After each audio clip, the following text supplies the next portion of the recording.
Hello guys, আসসালামু আলাইকুম। আশা করি সবাই ভালো আছেন। আলহামদুলিল্লাহ, আমিও ভালো আছি।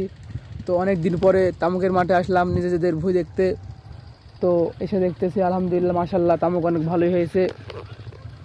তো একটা কথা না বললেই না, আমাদের কুষ্টিয়া জেলায় আসলে অনেক কিছুর জন্যই বিখ্যাত। তার মধ্যে অন্যতম তিলের খাজা এবং কুষ্টিয়ার কুলফি মালাই, এবং আরও বেশি এখন বর্তমান আলোচিত পরিচিত তামাকের জন্য। এখন বর্তমান কুষ্টিয়া জেলা তামাকের জন্য বিখ্যাত বলা যায় আর কি। দৌলতপুর থানা, দৌলতপুর উপজেলা, কুষ্টিয়া। এটা আমাদের হচ্ছে হরিণগাছি মাঠ, যাকে বলা হয় হরিণগাছি মাঠ এবং আল্লাহর দরগা মাঠের মাঝামাঝি। তো এই যে এটা আমাদের ভুঁই, মাশাআল্লাহ তামুক অনেক সুন্দর হয়েছে।